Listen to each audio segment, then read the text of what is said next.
평소엔 그냥 됩니다. 아무 생각 없이 타이핑하고 보고서 쓰고 엑셀 정리하고 근데 딱 그 순간이 있습니다. 발소리가 들립니다. 뒤에서 뭔가 기척이 느껴집니다. 고개는 돌리지 않았지만 누군가 내 화면을 보고 있다는 게 온몸으로 느껴집니다. 그 순간부터 이상해집니다. 분명히 알고 있는 단어인데 손가락이 엉뚱한 키를 누릅니다. 보고서를 치는데 복서가 됩니다. 백스페이스를 누르려다 엔터를 눌러버립니다. 마우스는 왜 이렇게 떨리고 평소엔 자동으로 되던 것들이 하나하나 의식되기 시작합니다. 키보드 소리도 신경 쓰입니다. 너무 크게 치는 건 아닌지, 화면에 뭔가 이상한 거 열려 있는 건 아닌지, 자세는 올바른지. 결국 30초 만에 타이핑 속도가 반토막 납니다. 당신만 이런 게 아닙니다. 그리고 이건 당신이 소심해서도 멘탈이 약해서도 아닙니다. 오늘 이 영상에서 누군가 뒤에 서 있는 그 순간 당신의 뇌 안에서 정확히 무슨 일이 벌어지는지 완전히 해부해 드리겠습니다. 먼저 1955년으로 거슬러 올라가야 합니다. 미국 하버드 경영대학원의 연구팀이 시카고 외과학의 한 공장에서 흥미로운 실험을 진행했습니다. 연구팀은 공장 노동자들의 생산성을 높이기 위해 조명을 밝게 바꿨습니다. 생산성이 올랐습니다. 그래서 이번엔 반대로 조명을 어둡게 했습니다. 그런데 또 생산성이 올랐습니다. 연구팀은 당황했습니다. 조명이 문제가 아니었습니다. 진짜 원인은 따로 있었습니다. 바로 관찰받고 있다는 사실 그 자체였습니다. 누군가 자신을 보고 있다는 인식만으로 사람의 행동이 바뀐 겁니다. 이걸 심리학에서는 호손 효과라고 부릅니다. 그런데 여기서 많은 분들이 오해하는 게 있습니다. 관찰받으면 더 잘하려고 노력하니까 당연히 성과가 좋아지는 거 아닌가요? 반은 맞고 반은 틀립니다. 1965년 사회심리학자 로버트 자이언스는 이 질문에 결정적인 답을 내놨습니다. 그는 바퀴벌레를 대상으로 실험을 했습니다. 단순한 직선 미로에서는 관중이 있을 때 바퀴벌레가 더 빨리 달렸습니다. 하지만 복잡한 미로에서는 관중이 있을 때 오히려 더 느리고 더 많은 실수를 했습니다. 이게 바로 핵심입니다. 자이언스는 이 현상을 사회적 촉진과 사회적 억제로 구분했습니다. 이미 충분히 익숙하고 잘하는 일은 누군가 보고 있을 때 더 잘 됩니다. 하지만 집중이 필요하거나 실수하면 안 된다는 압박이 있는 일은 누군가 보고 있을 때 오히려 무너집니다. 타이핑이 딱 그 경우입니다. 평소엔 자동화된 동작입니다. 생각 없이 손가락이 움직입니다.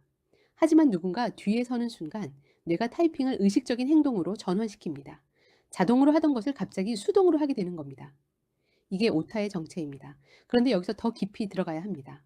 왜 뇌는 타인의 시선을 그렇게까지 위협으로 받아들일까요? 이건 진화 심리학으로 설명해야 합니다. 인류가 수만 년간 살아온 환경은 집단 생활이었습니다. 그 집단에서 무리에게 부정적으로 평가받는 것, 즉 쫓겨나는 것은 곧 죽음을 의미했습니다. 그래서 인간의 뇌는 타인의 시선을 생존 신호로 처리하도록 진화했습니다. 누군가 나를 관찰한다는 신호가 들어오면 뇌의 편도체가 즉각 반응합니다. 편도체는 위협 감지 시스템입니다. 편도체가 활성화되면 부신에서 코르티솔이 분비됩니다. 코르티솔은 스트레스 호르몬입니다. 코르티솔이 급등하면 전두엽의 기능이 억제됩니다. 전두엽은 논리적 사고, 집중력, 정밀한 운동 제어를 담당합니다. 다시 말해서 상사가 뒤에 서는 순간 당신의 뇌는 정밀 작업 모드에서 생존 모드로 전환됩니다. 손가락이 떨리는 건 의지의 문제가 아닙니다. 코르티솔이 근육의 미세 제어 능력을 빼앗아가는 겁니다. 오타는 당신의 실력이 아닙니다. 뇌가 살아남으려는 반응입니다. 그리고 한 가지 더 있습니다. 이 상황에서 뇌에게는 두 가지 임무가 동시에 주어집니다. 첫 번째, 문서를 작성하는 것. 두 번째, 뒤에 있는 사람을 모니터링하는 것. 뇌의 작업 기억, 워킹 메모리는 한 번에 처리할 수 있는 정보량의 한계가 있습니다. 인지 부호와 이론에 따르면 두 가지 고난도 작업이 동시에 주어지면 둘 다 수행 품질이 급격히 저하됩니다. 당신이 오타를 내는 건 두 가지 일을 동시에 하고 있기 때문입니다. 타이핑과 감시 모니터링, 이 두 가지가 동시에 전두엽 자원을 쟁탈하고 있는 겁니다.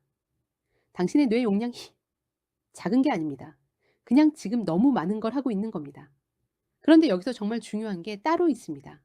왜 어떤 사람은 상사가 뒤에 있어도 별로 흔들리지 않을까요? 멘탈이 강해서일까요? 경험이 많아서일까요? 둘 다 아닙니다. 핵심 차이는 단 하나입니다. 그 시선을 위협으로 해석하느냐, 중립으로 해석하느냐입니다. 심리학에서는 이걸 인지적 평가, 코그니티브 애플레이션이라고 합니다. 같은 자극이라도 그것을 어떻게 해석하느냐에 따라 뇌의 반응이 완전히 달라집니다. 저 사람이 내 화면을 보고 있다. 내가 실수하면 어떡하지? 이렇게 해석하면 편도체가 켜집니다. 저 사람이 내 화면을 보고 있구나. 그냥 지나가는 거겠지. 이렇게 해석하면 편도체가 반응하지 않습니다. 그런데 인지적 평가를 바꾸는 건 말처럼 쉽지 않습니다. 왜냐하면 편도체의 반응은 의식보다 빠르기 때문입니다. 생각하기도 전에 몸이 먼저 반응해버립니다.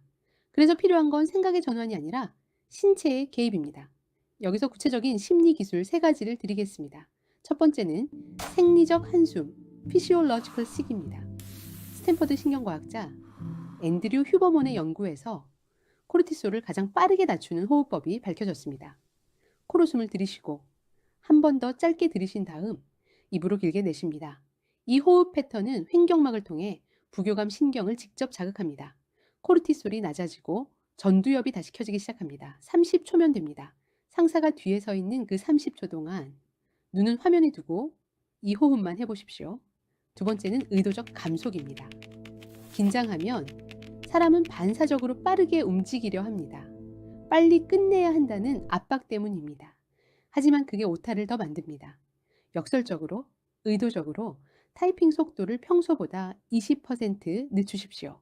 이 의도적 감속 행동이 뇌에게 지금 위기가 아니다라는 신호를 보냅니다. 뇌는 행동을 통해 상황을 해석합니다.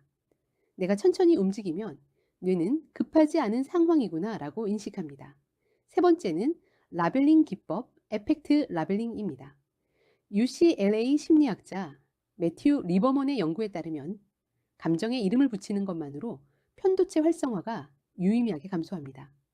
뒤에 누군가 서 있을 때 속으로 이렇게 말해 보십시오. 나 지금 긴장하고 있구나. 감시받는 느낌이 불편하구나. 이 라벨링 행위가 감정을 경험하는 변형계에서 언어를 처리하는 전두엽으로 뇌의 활동을 이동시킵니다. 감정이 생각으로 전환되는 순간 편도체의 경보가 약해집니다. 마지막으로 이것만 기억하십시오. 회사에서 누군가 뒤에 서 있을 때 오타를 내는 당신은 소심한 게 아닙니다. 오히려 그 반응은 수만 년간 인류를 살아남게 한 가장 정교한 생존 시스템이 작동한 겁니다. 당신의 뇌는 지금도 당신을 보호하려 하고 있습니다. 다만 현대 사무실에서는 그 보호 시스템이 과잉 반응을 일으킬 뿐입니다. 상사의 시선은 호랑이가 아닙니다. 하지만 당신의 뇌는 아직 그걸 모릅니다. 이제 당신이 뇌에게 알려줄 차례입니다. 호흡 하나, 속도 조절 하나, 감정 라벨링 하나. 이 3가지가 수만 년 된 생존 본능을 현대 사무실에 맞게 업데이트하는 가장 빠른 방법입니다. 오늘 누군가 뒤에 서더라도 한번 써보십시오. 당신의 뇌는 생각보다 훨씬 빠르게 배웁니다.